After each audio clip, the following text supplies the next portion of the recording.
let's maybe make a top 5 or top 10 with regards to the technology that you would recommend people.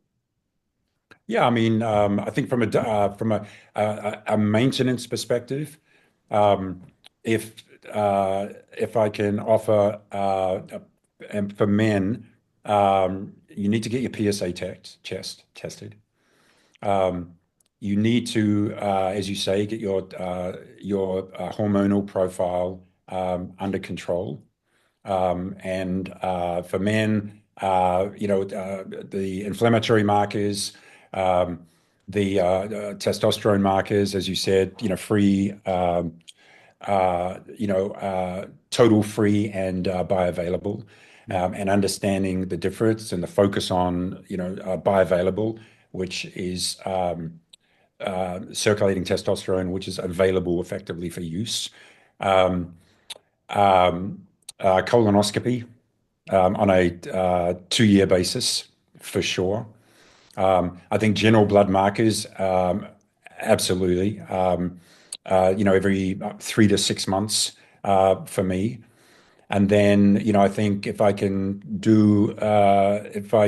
sort of put arterial health into that equation, I think it's just foundational. And I think the reason why I got into, firstly investing in cardiacs and seeing the opportunity for disruption in the sector, when you look at longevity, Steve, you really can't have discussion around longevity without, focusing on arterial health. I mean, it's the number one killer globally. Over $350 billion spent in the US, annually, for cardiovascular specific, and then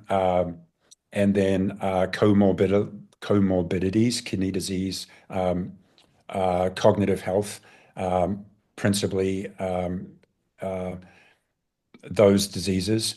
We have 113 to 100, I think 115 million hypertensives in the USA, and upwards of 20 million deaths globally. So, and the other issue, the more important issue, is 40% of that 120 odd million in the US with hypertension don't even know they've got hypertension, or they're not under treatment for it. So, when you look at across the board from the purposes of the number one driver of the key metabolic diseases, and I would just say cardiovascular disease, and cognitive health, just leaving diabetes to the side for the moment, arterial health is foundational. And what I saw when I started looking at the sector was, one, from a purely capitalist perspective, and the perspective of disrupting an industry that really for 150 years hadn't really seen any industry innovation. We're still using the same sphygmomanometer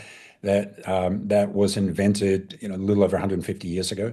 We've had some innovation, basically in relation to cuff inflation. That's about it.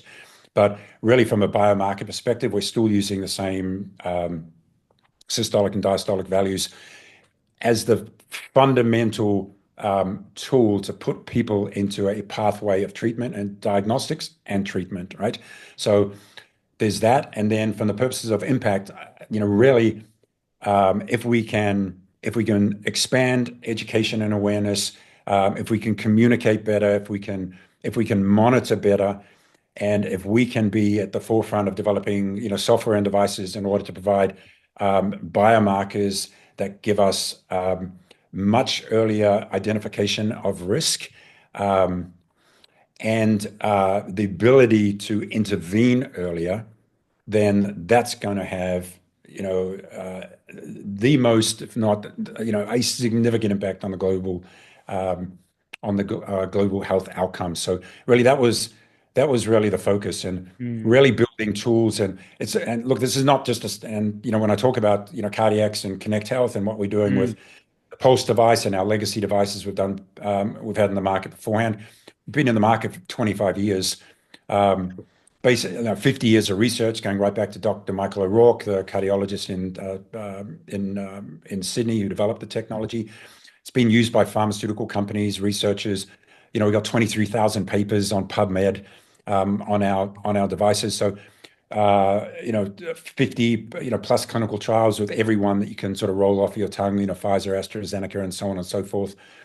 across multiple disorders. So this is not a new technology. What we've done, where I saw the opportunity, was really like Aura has done with sleep, like Whoop has done with performance fitness, and really like I think more like Levels have done with metabolic health. I saw the opportunity to create awareness and branding around a specific category. And so they have all been able to create categories around these sectors. No one's been able to do that around arterial health because these are, lazy incumbents, no innovation. It was just like Boost Mobile back in 2000 when we came to the United States. 5 telcos, no innovation, no prepaid phones in the United States, and no consumer.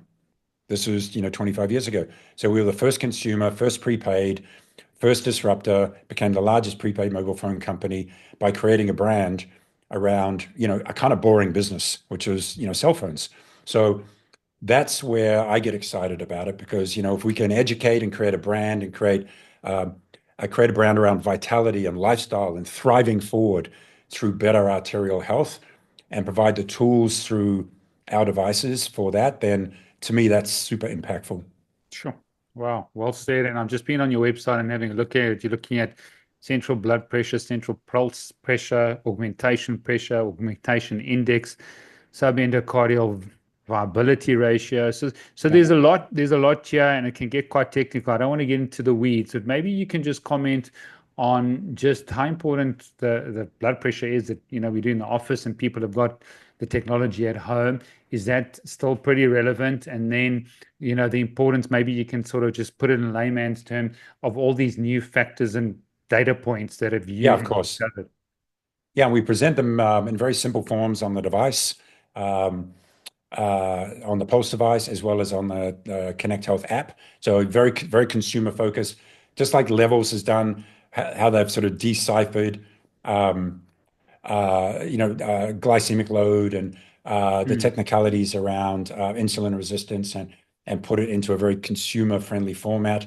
That's what we've done on the CONNEQT Health app. So okay. look, it's absolutely relevant. Standard systolic and diastolic blood pressure, Mm, 100%. But there's a better way, just like using MRI guided MRI technologies for guided surgeries, just like we're not peeing on a sugar strip anymore for yeah. diabetes. So really, this is an innovation, and brachial blood pressure, which, as you know, is the pressure measured at the arm, has always been a surrogate for the gold standard, which is central blood pressure. Yes. So the problem has been, Steve, is that the only way historically you could measure central blood pressures was invasively through a stent through the aorta, and it's normally done in an ICU setting. So we were able to, and why it's relevant is because it's really the true pressures felt at the heart, and its proximity to the major organs, the brain and the kidneys, most specifically. So over 20 years ago, we were able to show through a clinical trial, through our algorithms and what's called a generalized transfer function, that we could get the same central pressures using our technology and our algorithms through a traditional brachial cuff. So it's just like a normal blood pressure monitor, as you can see on the Mm, website, but it is a very specific inflation and deflation algorithm, which okay. allows us to catch the pressure waveforms at the heart. So what does that give us? It gives us a number of unique parameters from what's called the pulse wave, which is basically the reflective wave through the arteries, that we can slice and dice into all those biomarkers that you outlined. So the things like augmentation index, which is a medical term. So it's really the stiffness felt in the arteries, and so these are both augmentation index and pressure indicators of arterial stiffness, which, by the way, presents itself anywhere from 6 months to 3 years before someone becomes hypertensive.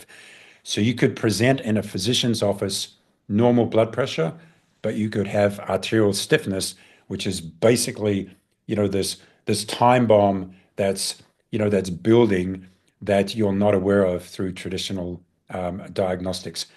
And also importantly, when you look at coronary calcification scores, which I'm not sure whether you have in South Africa. It's a big thing here, the Yeah, calcium big thing. scores. So, so you can be a 0 on calcium, Yeah, coronary calcium score, but still have arterial stiffness. You don't know you've got coronary calcification until you have coronary yeah, calcification. exactly. There is no indication of risk except for stiffening of the arteries. So Okay. fundamental. Central pulse pressures is really the pressure felt at the major organs, brain, kidneys, the placenta in maternal health, for example. So a whole suite of biomarkers which come together that really just better inform risk and allows physicians to independently decide whether they should put that patient down a pathway of further tests. Okay. So you can do it in your home. It's a simple process. And then really have a much more complete picture that your physician can look at to decide whether you need MRI, calcium scores, whatever, start you on a pathway. No different to what Grail is doing or Function or all these biomarker companies really providing just a whole suite of tools to better inform risk.